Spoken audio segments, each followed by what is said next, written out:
पुराण में लिखा है कि जो मनुष्य बन के धरती पर आया और उससे कोई न कोई गलती न हुई हो, ऐसा हो ही नहीं सकता। उससे कहीं न कहीं किसी न किसी प्रकार की कोई गलती जरूर हुई होगी, चाहे वो स्त्री और चाहे वो पुरुष। लेकिन भस्म धारण करने से यह अपराध समाप्त हो जाता है। सावन का महीना है, भस्म लगाओ। मेरे माथे पर भस्म लगी है, दिख रही है? हाँ, पूरा आनंद हो रहा है महादेव की सेवा में। मैंने तो इतना अद्भुत हो ये भस्म का महात्म्य पढ़ लिया है। इसकी महिमा में जो अद्भुत जो बातें बताई गई हैं, का दूसरे का धन मार लिया, दिया नहीं। हमारे पूर्वजों ने, आनंद की बात देखो, भस्म तुम लगा रहे हो और कष्ट उनके हरण हो रहे हैं जो मर के ऊपर चले गए। इसलिए तो कहा गया है कि एक सत्पुत्र होना चाहिए, क्योंकि पुत्र जो सत्कर्म करता है उसके द्वारा पुरखों को मुक्ति मिलती है। इसलिए तो मैं कहता हूं ये काम आप पूर्वजों के निमित्त, आपको तो ऑटोमेटिक फल मिल ही रहा है, लेकिन यह पूजा जब उनके लिए समर्पित होती है, अगले जन्म में उनको कहीं जन्म भी मिल गया है, उनको कोई तकलीफें हो रही हैं, तो आपके सत्कर्म करने से उनकी तकलीफों का निपटारा हो जाता है। ये बड़ी अद्भुत बात कही।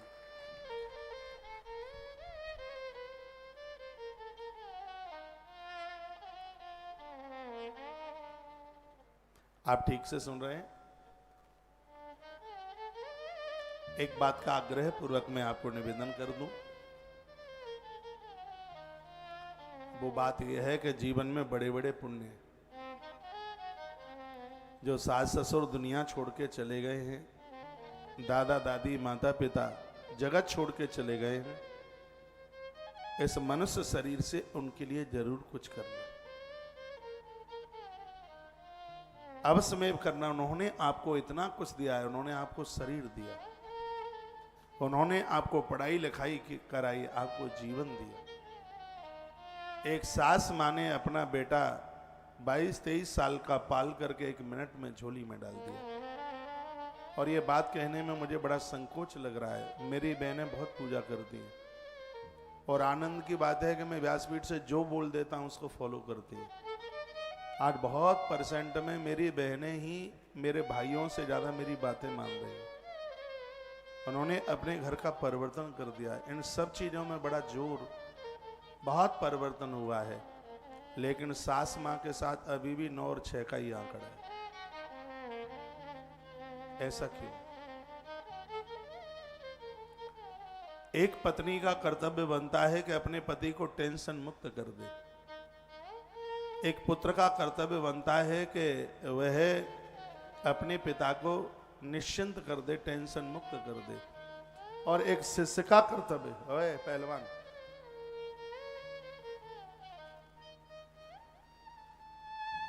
माला कहाँ है तेरी? लेके आनी, कनपटी सेक दूंगा तेरी।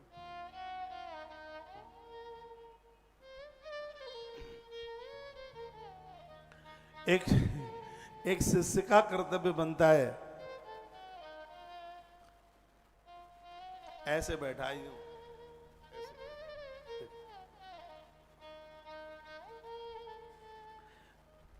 पतंग को ज्यादा ढीला कर दिया जाता तो पतंग कट जाती है। उड़ाई होगी अपनी पतंग। घोड़े को ज्यादा ढीला छोड़ देंगे तो गड़बड़ करेगा। इनको बड़ा संभालने की जरूरत है।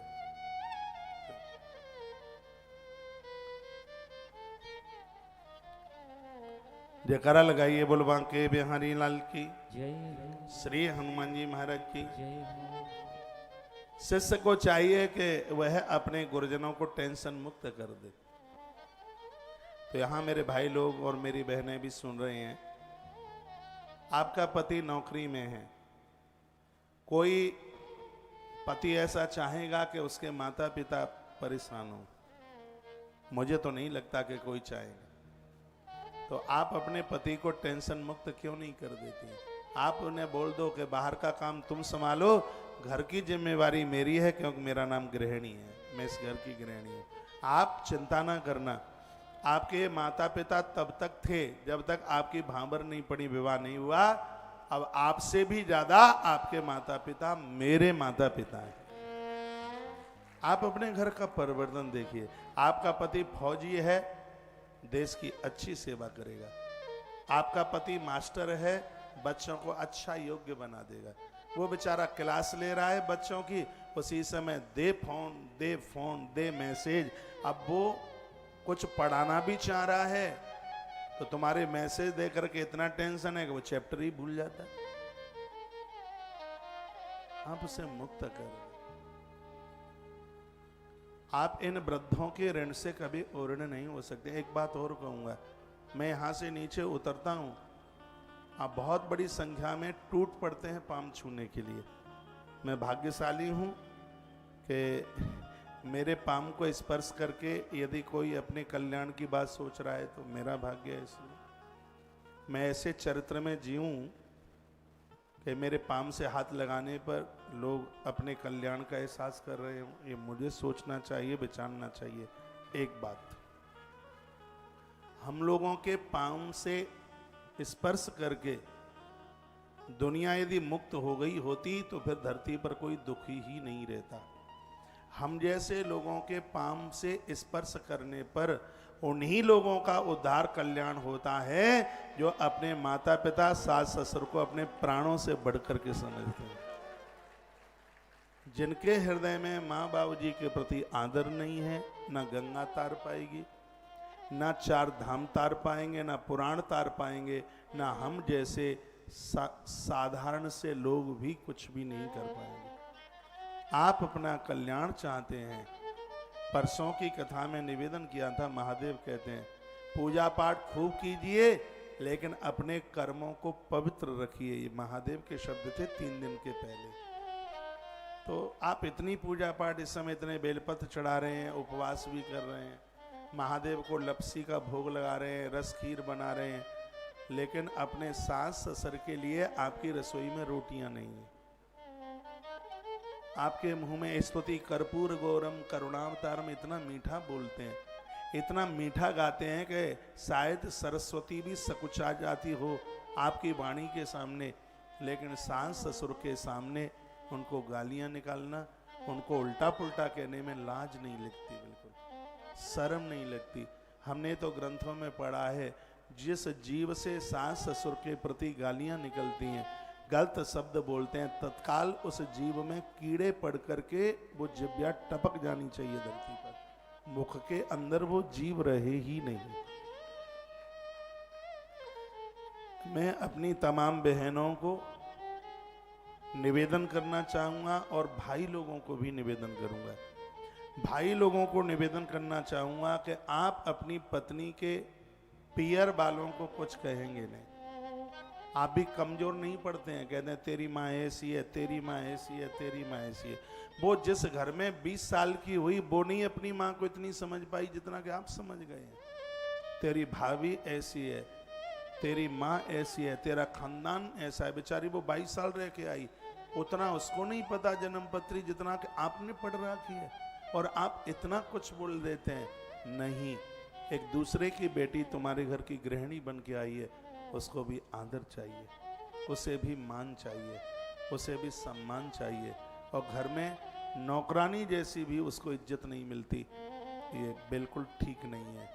ताली एक हाथ से नहीं, दोनों हाथ से बजती है। दूसरे की बेटी को आप बेटी नहीं बेटी से ज़्यादा समझिए, ये आपको हाथों के ऊपर रख करके चलेगी। मैं अपने वृद्ध माता पिता को ऐसा कहूँगा, और मैं अपनी बहनों को कहना चाहूँगा, आप सास ससुर को माता पिता नहीं, इनको माता पिता से ज़्यादा समझिए, तो इससे महापुराण की कथा कल्याण कर देगी, आनंद से भर देगी। जैसे आप देवताओं का भोग लगाते हैं, आप भले ही आप ससुराल में हैं, लेकिन आपका ध्यान आपका अपने मम्मी पापा के ऊपर बहुत होता है। आटा माड़ा, गूंथ दिया, फोन लगा दिया 1 मिनट में, मम्मी कैसे हैं। 4 रोटी उतारी, उसके बाद में फिर कहा मम्मी पापा कैसे हैं। 10 मिनट में जुकाम हो गया, अभी तो 20 मिनट पहले बात ही हुई थी। आप ससुराल में जिस काम में भी आप लगे हैं, आपका ध्यान आपके पियर की तरफ होता है, उसका 1/4 भी ध्यान आपका इन वृद्धों के ऊपर हो जाए। भगवान रुद्र लोक में कम, भगवान आपके घर में ज्यादा होगा। मेरी बात मान लें, फायदे में रहेंगे। मैं तो कोई घाटे की बात करता ही नहीं। मेरी तो हर बात में फायदा है।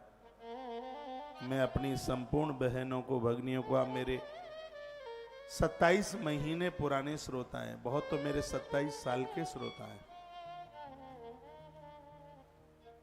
मान ले, नहीं तो आंख में आंसुओं के अलावा कुछ भी नहीं होगा। उन्हें पूछिए जिनको सास ससुर नहीं है, और रो रो करके कहते हैं हमें भी कहीं सास ससुर की सेवा मिलती।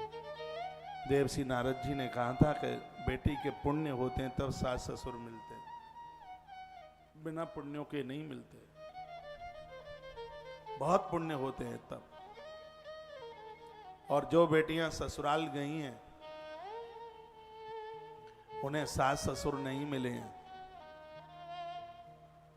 हर अमावस्या के दिन कढ़ाई चढ़ाकर अपने पूर्वजों के निमित्त कुछ बनाकर ब्राह्मण को जिमाए। सच में सास ससुर के ना होने पर भी उनके होने का एहसास होगा। आपने कापी रजिस्टर भर दी हैं 27 महीने में कथा सुनते सुनते। तो एक ये रामायण की चौपाई भी लिख लीजिए, क्योंकि मैं तो बिना प्रमाण के कोई बात नहीं करता। राम जी ने कहा था, जानकी मेरी सेवा करोगी ये धर्म है, मेरे साथ वन में मत जाओ, इन वृद्धों की सेवा करोगी तुम तो तुम्हारे लिए परम धर्म है। राम सीता माई राम की बात मान लेती तो हरण नहीं होता। राम ने कहा था, माता जानकी ने अपनी बातें रखी और जानकी मां रुकी नहीं। राम क्या बोले थे? अयोध्या कांड की चौपाई है। यदि आप ठीक से मेरे होठों से निकली हुई बात को एक बार पूरा आप सुन लेते हैं तो उसके रिपीट में आप पूरी चौपाई बोल देंगे। यही ते अधिक धर्म नहीं दूजा, यही ते अधिक धर्म नहीं दूजा, सादर सासो ससुर पद पूजा, सादर सासो ससुर पद पूजा, यही ते अधिक धर्म नहीं दूजा, यही ते अधिक धर्म नहीं दूजा, सादर सासु ससुर पद पूजा, यही ते अधिक। आवाज बढ़ाते भैया की आवाज बढ़ाते ससुर पद पूजा, यही ते अधिक धर्म नहीं दूजा,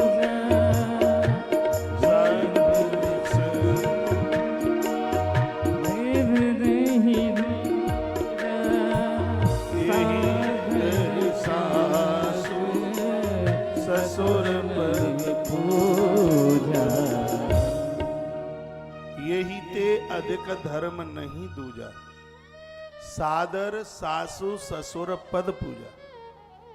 इससे बड़ा धरती पर नारी के लिए धर्म नहीं है, वो श्रद्धा से अपने वृद्ध सासु ससुर की सेवा करे, उनका ध्यान रखे। वो वृद्ध हैं, उन्होंने एक बेटे को जन्म इसलिए दिया था कि बच्चा गृहस्थ को स्वीकार करेगा, घर में पुत्र वधू आएगी जो वृद्धा अवस्था में हमारा ख्याल रखे। उन्होंने भी तो एक बेटी को जन्म देके दूसरे घर में भेजकर इस प्रकृति के नियम को पूरा करने के लिए उसने भी किसी वृद्ध और वृद्धा के लिए अपनी बेटी प्रकृति को सौंप दी। तो उसका रिजल्ट, उसका परिणाम उसको भी तो हासिल होना चाहिए। उसके घर में कोई बेटी आती है तो उस बेटी का दायित्व तो बनता है कि अपने घर में वृद्ध जनों का पूरा ध्यान रखे। एक बात मैं और आपको निवेदन करूंगा, आपके पियर में कोई फंक्शन होता है, उसमें भले ही आप चूक जाने, लेकिन आपकी देवरानी, जेठानी और ननद के यहाँ कोई कार्यक्रम होता है, उस कार्यक्रम में आप मत चूकना, क्योंकि पुरखे आशीर्वाद देते हैं। इनसे बोलचाल बंद मत करना। जेठानी माँ नहीं, माँ से ऊपर होती है। देवरानी बेटी नहीं, बेटी से ज्यादा होती है। ननद बहुत पूज्य है। 100 यज्ञ करने से भी उतना पुण्य नहीं मिलता जितना कि ननद का आदर सम्मान करने से जो पुण्य प्राप्त होता है, उसके चरण छूकर आशीर्वाद लेने से जो मिलता है। लेकिन ननद को भी चाहिए कि भाभी की ज्यादा चुगली अपनी मैयों से ना करती रहा करे। मम्मी ये तो ऐसी है, पाम फेरो आ गई है, ऐसी है, अब तुम इंतजार करो ससुराल तुम कैसे निभाओगी, ऐसी है ऐसी है, पता नहीं क्या क्या बोलती रहती है। ननद का अर्थ है जो भाभी को आनंद दे।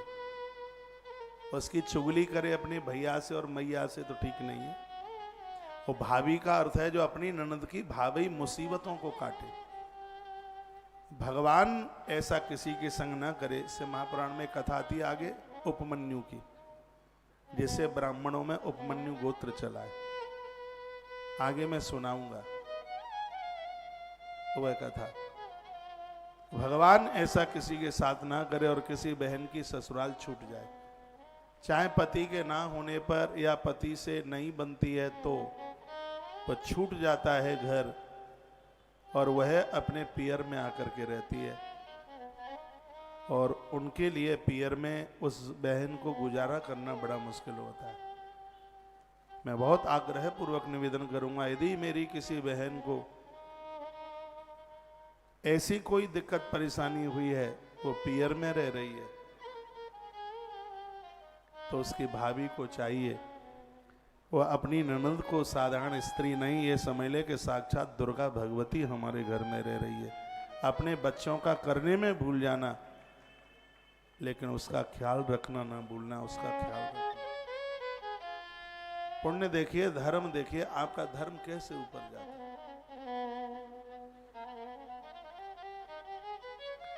लेकिन होता कुछ और है। भाई और बहन में बड़ा प्रेम होता है, लेकिन पत्नी के कहने से भैया भी भगनियों से बहुत दूर चला जाता है, उनको कोसा जाता है, उल्टा पुल्टा कहा जाता है। ये सब कुछ होने पर बेलपत्र चढ़ा के क्या होगा फिर? क्या होगा छिपरा नहा के? फिर मछली तो फिर नदी में ही पड़ी रहती है, वो भी देवता बन के उड़ गई होती है आकाश में। गंगा जी भी तभी उद्धार करती है जब हम अपने इस लौकिक धर्म में बन जाए, इस परंपराओं को पूरा करें। आपने अपने पति को बहुत मुस्कुराते देखना चाहते हो, वो बहुत कमाऊ बने, लंबी उम्र जिए, बिना टेंशन में जिंदगी जिए, तो एक तो उसको माता पिता के प्रति उसको टेंशन मुक्त कर दो। और एक दूसरी बात और कहना चाहूंगा, जैसा कि मैंने ग्रंथों में पढ़ा है कि अपनी ससुराल का कोई भी सामान अपने पियर मत ले जाना, पियर वालों की दुर्गति हो जाएगी। भूल करके भी मत ले जाना, नहीं तो प्राय कुछ ऐसा ही होता है। तिजोरी पियर में ही होती है, यहां तो किसी का विश्वास ही कहां है, सब वहीं धरा जाता है, सब वहीं रखा जाता है। ऐसा कभी करना मत, पहली बात। दूसरी बात, अपने पति को अपने पियर में प्रॉपर्टी खरीदने के लिए प्रोत्साहित मत करना, जोर मत देना। ये अच्छा जीवन जीने की बातें बता रहा हूं मैं आपको। नहीं तो प्राय आजकल की बहनें मम्मी पापा के बगल में ही प्लॉट होना चाहिए। क्यों होना चाहिए भाई बताओ, क्यों होना चाहिए? फिर तो मम्मी पापा तुम्हें रख ही लेते अपने घर में। नहीं, भैया के ऑफिस के बगल में ही ऑफिस होना चाहिए, पापा के बगल में ही प्लॉट होना चाहिए। क्यों होना चाहिए? और एक यदि संतान नहीं है, ईश्वर को अपना बनाइए, ईश्वर के ऊपर भरोसा रखिए।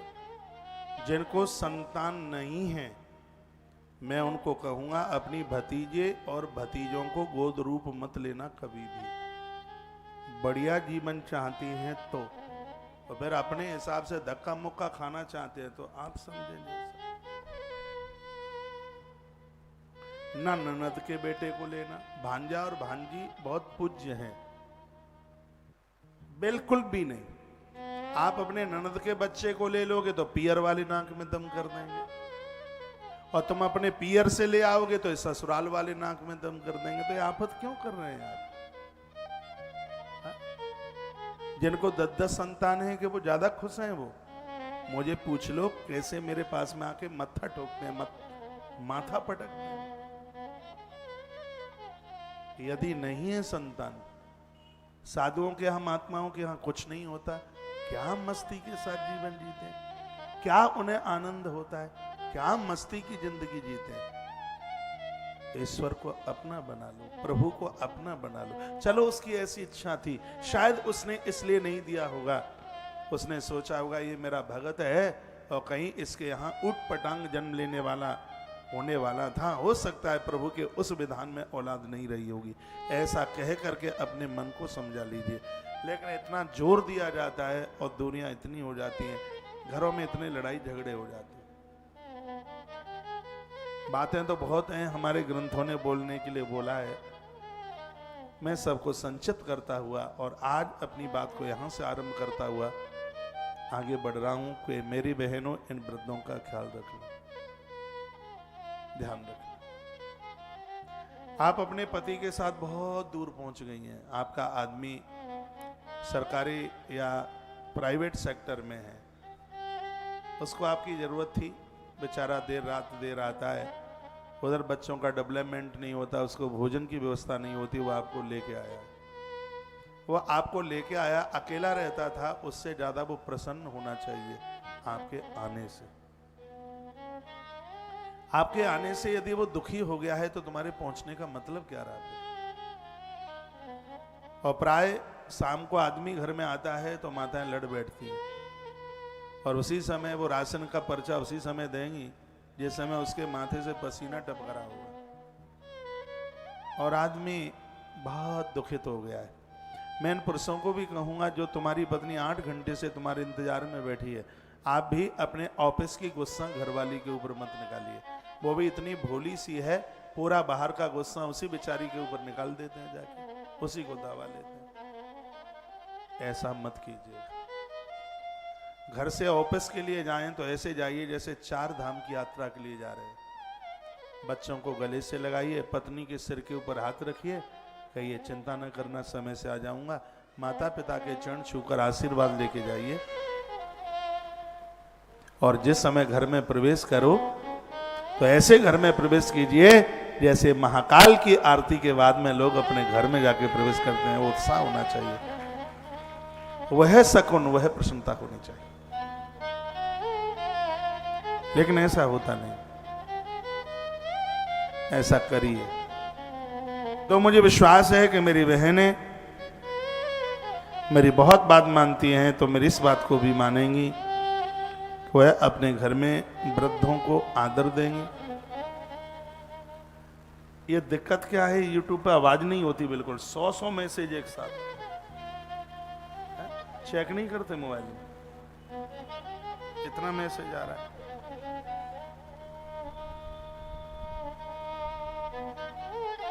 बोल बांके बिहारी लाल की जय, श्री हनुमान जी महाराज की जय, जय श्री राधे, जय जय जय जय श्री राधे।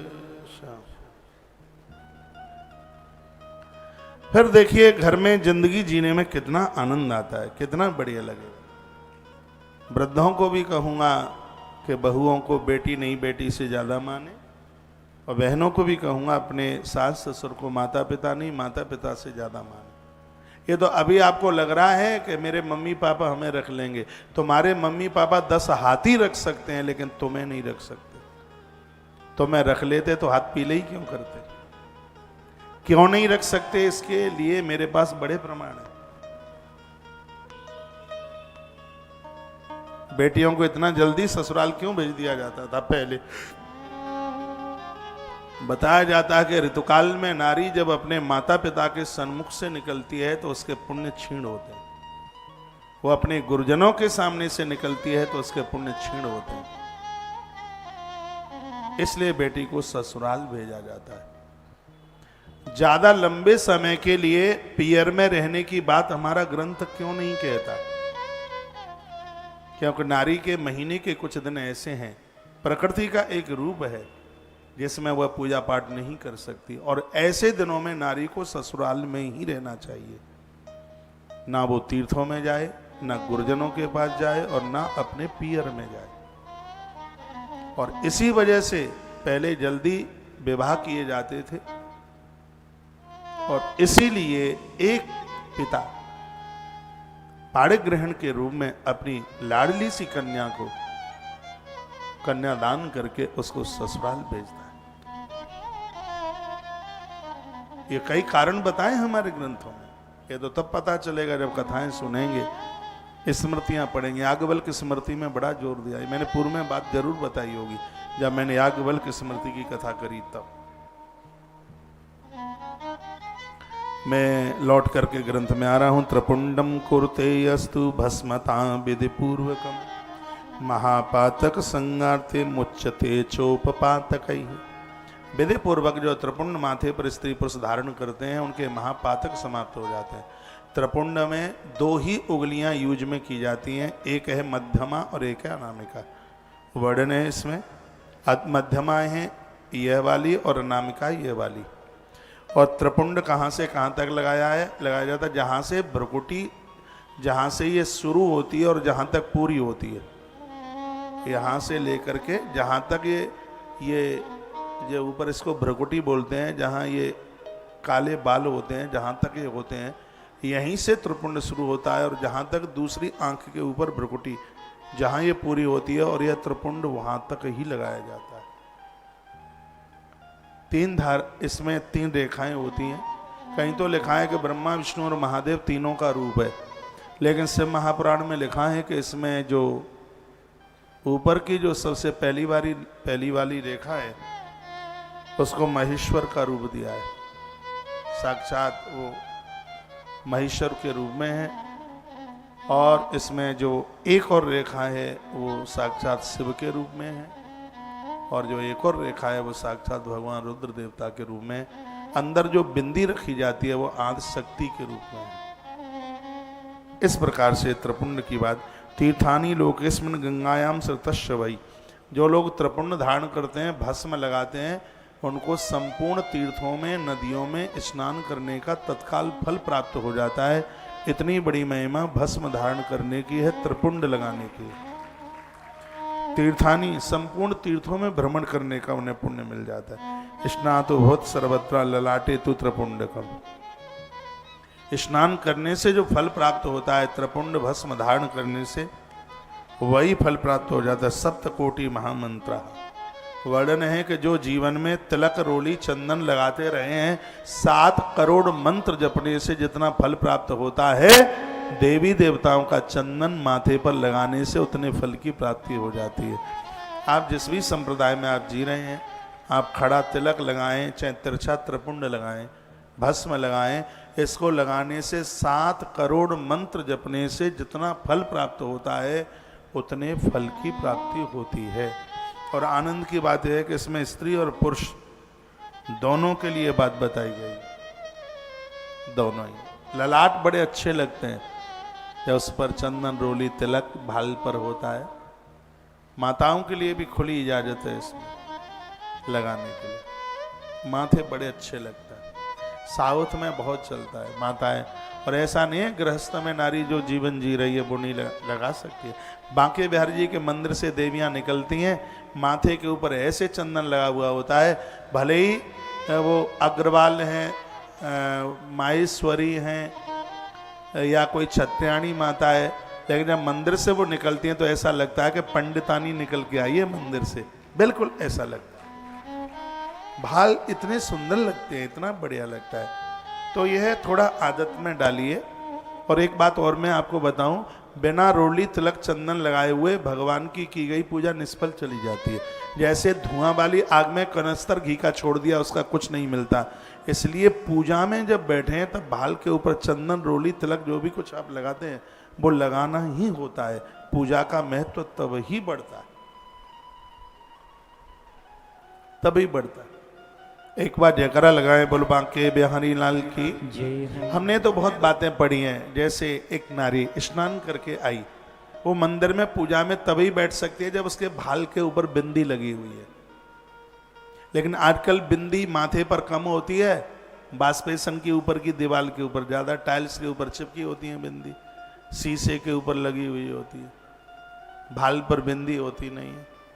हमने किसी को पूछा, दीदी आपके भाल पर बिंदी नहीं है, तो बोलती है कि बिंदी का मैच नहीं मिला, साड़ी हरे रंग की थी और बिंदी लाल थी, मैच मिल नहीं रहा था इसलिए नहीं लगाई। क्या सुहाग में भी मैच मिलाया जाता है? तो रंग तो पति से भी नहीं मिलता, पत्नी से भी नहीं मिलता, तो फिर कह दो दूर दूर दूर दूर मैच नहीं मिल रहा है, ऐसे भी तो बोल सकते हो। फिर तो पहले यहां से लेकर के यहां तक सिंदूर लगाया जाए। अब बिहार प्रदेश में तो आज भी ऐसे ही लगता है। सिंदूर की कितनी बड़ी महिमा है। राम जी ने दरबार में हनुमान को कहा कि अपनी मां को बुला के ले आ। तो हनुमान नाटक में कथा थी, तो हनुमान जी गए, सो देखा मैया मांग में सिंदूर भर रही थी। हनुमान ने कहा मां ये क्या है? कहा ये सिंदूर है। आपने ऐसे क्यों लगा लिया है? हनुमान को तो पता ही नहीं था। हनुमान जी ने कहा इससे तुम्हारे प्रभु की उम्र बढ़ती है। सिंदूर लगाने से उम्र बढ़ती है? हाँ। मैया चलने लगी उधर, डिबिया में जितना भी सिंदूर रखा था हनुमान जी ने पूरी देह के ऊपर पोत लिया उसे। हनुमान जी दरबार में पहुंचे, राम जी ने कहा हनुमान ये क्या है? हनुमान ने कहा मां ने कहा था, मां ने एक लकीर सी लगाई, तो मैया ने कहा कि इससे उम्र बढ़ती है, तो मैंने पूरे देह में पोत लिया कि भगवान धरती छोड़ के ही न जाए। प्रभु मैंने पूरे शरीर में, राम रो पड़े। और राम जी ने कहा हनुमान आज मैं यह वरदान देता हूं, और वो वरदान तुझसे जुड़ा हुआ है। एक तो सिंदूर तुझे बहुत प्रिय होगा, और एक दूसरा वरदान यह है जानकी के इस महात्म्य को कोई सुने नारी और अपने पति के लिए जो भाल में जो सिंदूर लगाएगी उसकी कदर समझेगी, उसका मान समझेगी, तो उसके सिंदूर के लगाने से उसके पति की उम्र बढ़ेगी, आयु बढ़ेगी। आजकल तो इतना लगा लिया जाता है बगल में कोई देख न ले, हल्का सा लगा लेंगे, इतना सा यूं इतना सा नहीं। इन सब चीजों को आदर मिलना चाहिए। पूजा में बैठे भाल पर बिंदी लगा के, उसके ऊपर चंदन लगाइए, त्रिपुंड लगाइए, भस्म लगाइए, करके तो देखें आप, आपको कितना सुकून मिलेगा, बहुत संतुष्टि मिलेगी, आपको बहुत अच्छा लगेगा। गले में तुलसी जो कंठी कंठ को छूती है, एक मन का जो गले में पहना जाता है सूतक पातक में, ऋतुकाल धर्म में भी उसको उतारने की जरूरत नहीं होती, वो 24 घंटे गले में कंठ में पड़ा रहे, सूतक पातक में भी पड़ा रहे, वो कभी अपवित्र नहीं होता। एक मनके का इतना प्रभाव है। और कंठी तो कंठ को चिपटी हुई तुलसी कंठी, यह हो गए। आप त्रिपुंड की महिमा, सर्व तीर्थेषु यत् पुण्यम सर्व तीर्थेषु यत् फलम तत्फलम समाप्नोति भस्म स्नान करो नर। संपूर्ण तीर्थों में स्नान करने से, संपूर्ण तीर्थ यात्रा करने से जितना पुण्य प्राप्त होता है वो है फल भगवान को भस्म चढ़ाने से और अपने माथे पर भस्म लगाने से उतने फल की प्राप्ति हो जाती है। आज आरंभ में जितनी भी बातें कही गई हैं वो पूरी ध्यान रखना। आज मेरा प्रवचन आधा घंटे से ज्यादा सास ससुर की सेवा पर चल गया। तभी भस्म उद्धार करेगी, तभी त्रिपुंड उद्धार करेगा, तभी कथाएं उद्धार करेंगी। हाँ, नहीं तो एक डिब्बा राख ले आओ पोत करके माथे पर, कल्याण हो जाएगा। नहीं, घर में वृद्धों का ध्यान रखना। और बड़ी अद्भुत बात व्यासपीठ से कही गई, इन पुरुषों को टेंशन मुक्त कर दो। देखो एक बात अभी मैंने बोली थी कि इस भ्रकुटी से लेकर के यहां तक त्रिपुंड या भस्म लगाई जाए, यह बात विद्येश्वर संहिता श्री शिव महापुराण अध्याय नंबर अध्याय नंबर 24 के श्लोक नंबर 85-85 में चर्चा की गई है। भ्रोर मध्य समारभ्य यावदंतो भवे ध्रुवो तावत प्रमाणम संधार्य ललाटे च त्रिपुंडकम। ये त्रिपुंड यहाँ से लेकर के यहाँ तक नहीं लगाया जाता, जहाँ ये भ्रुकुटी पूरी होती है यहाँ से लेकर के यहाँ तक लगाया जाता है। जहाँ ये भ्रुकुटी के मध्य में, भ्रुकुटी जहाँ ये काले काले बाल दिखाई देते हैं यहाँ तक भ्रुकुटी है। यहाँ से लेकर के यहाँ तक इसको लगाने का विधान है। महादेव, महेश्वर और शिव, ये तीन रेखाएं, ब्रह्मा विष्णु और महादेव, त्रिपुंड में इन तीन रेखाओं की बात कही गई है। बोलो बांके बिहारी लाल की, हनुमान जी महाराज की जय। यूं तो 36 जगह चंदन तिलक लगाने की बात कही है, लेकिन उतना ना हो पावे तो कृपया 5 जगह पर चंदन तिलक जरूर लगाइए। 5 जगह कौन कौन है? उन तमांके ललाटे च कर्णयोरितृस तथा नासा वक्त्रा गले श्वेवम हस्तयोर भयुस तथा। एक ही श्लोक में 5 जगह बता दी। आप लिख सकते हैं 5 जगह का, दोनों बाजू, हृदय 3 हो गए, दोनों बाहु बाजू, हृदय, मस्तिष्क और नाभि। यहां गले में लगा लो, माथे पे लगा लो 2, और दोनों भुजाओं में 4, और नाभि के ऊपर 5 जगह चंदन लगाने की बात कही गई है। ऐसे व्यक्ति के चरण कहीं पड़ जाएं तो पादश समुद्रांश तीर्थो पृष्ठे विशालत। ऐसे आदमी के चरण कहीं पड़ जाएं तो उस स्थान पर सभी नदियां समुद्र के सहित, यानी वो स्थान गंगा सागर बन जाता है। नदी गंगा सागर से मिलती है तो उसको गंगा सागर कहते हैं। इस श्लोक में यही कहा है। भाल पर लगाने वाला चंदन त्रिपुंड व्यक्ति लगाया, कंठ में लगाया, मैं अपने कंठ पर लगाता हूँ, गले पर लगाता हूँ, चंदन यहाँ लगाता हूँ, मैं भुजाओं में लगाता हूँ, नाभि पर भी लगाता हूँ, क्योंकि ग्रंथ में जो पढ़ा है तो हम तो उसको फॉलो करते हैं। बताया गया है कि अपने शरीर में 5 जगह चंदन त्रिपुंड तिलक लगाने वाले लोग जिस स्थान पर पाम रखते हैं वही स्थान गंगा सागर बन जाता है। उस स्थान का भारी महत्व तो बढ़ जाता है। और ज्यादा लगा सको तो इसमें वर्णन किया गया कर्णद्वयीन मनोत्तमम। श्री मनु जी महाराज ने भी कहा है कान के नीचे, ये कान के ये नीचे का ऐसा होता है ना, ये इधर भी और इधर भी, यहां लगा लीजिए। और व्यवस्था बन जाए तो पीठ के पीछे लगा लीजिए, पीठ के पीछे भी लगाया जाता है, जिससे पापों का ह्रास होता है। बताइए, वहां भी लगाने की बात कही गई। और भी बन जाए तो यहां और यहां लगा लीजिए। यहां तो लगा ही लिया बाजुओं पर, यहां ऐसे ऐसे भी। तो ये बड़ी अद्भुत बात कही गई है, आनंद हो गया। मस्तकम बाहु हृदयम नाभिर रे बचह पंच स्थान मूर्धानु धरणे भस्म विजंजना। बहुत ज्यादा न लगा पाए तो 5 जगह है, जरूर लगाइए। फिर वर्णन किया त्रिनेत्रम त्रिगुणा धारम त्रिदेव जनकम शिवम स्मन नमः शिवायति ललाटे। कुछ भी नहीं आता तो ओम ओम कह करके लगा लीजिएगा। वैसे त्र्यंबकम जयामहि सुगंधिम पुष्टिवर्धनम उर्वारुकम विबंधनात् मृत्योर्मुक्षीयमामृतात्। इसमें लिखा है कि वेद के इस मंत्र के द्वारा भस्म धारण की जाती है।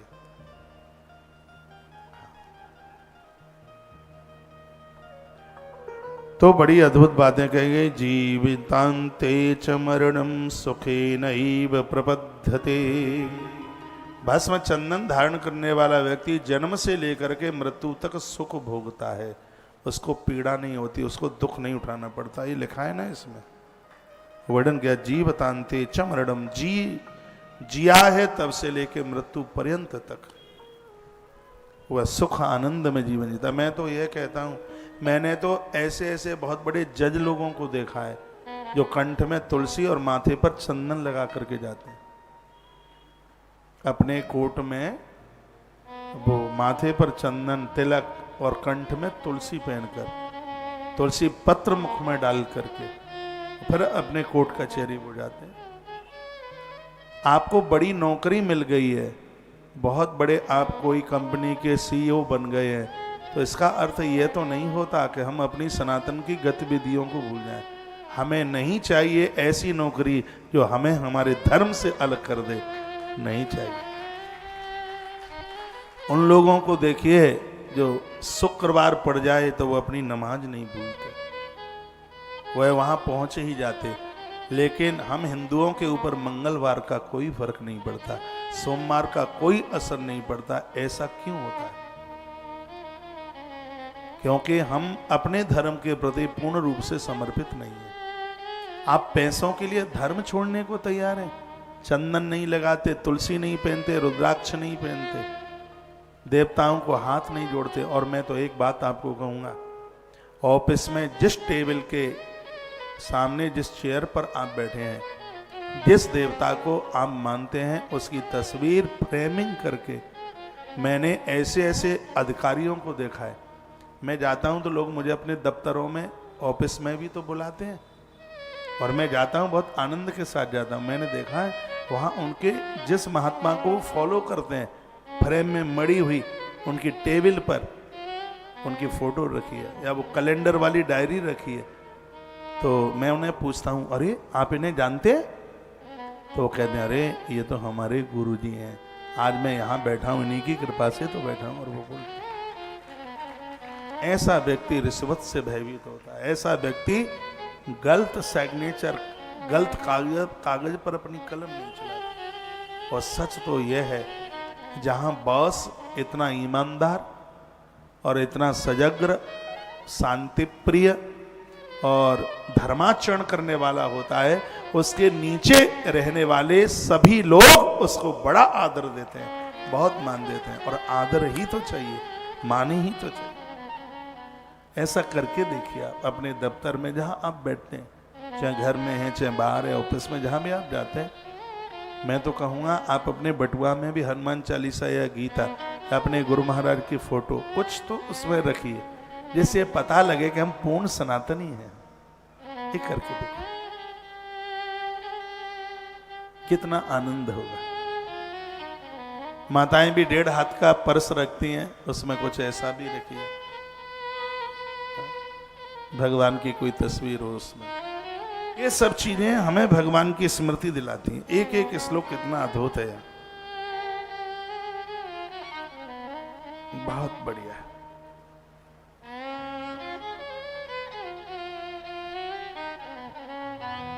इससे भगवान की स्मृति बनी रहे, ऐसा हम कार्य करें।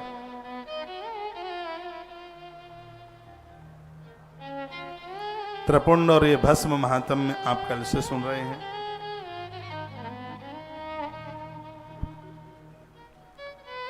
जो कि अपने आप में बड़ी अद्भुत कथा। अब मैं आपको और एक बड़ी अद्भुत कथा की तरफ लेके चल रहा हूं, जिसका नाम है बिल्व महात्म्य। बेल महात्म्य, बेल की महिमा, और आप हैरान हो जाएंगे सुन के। हैरान का मतलब परेशान नहीं, अचंभित हो जाएंगे। और आप कहेंगे कि बेलपत्र की इतनी बड़ी महिमा है। षडोदम बिल्व महात्म्यम सावधान तयादरा। इस महात्म्य को आप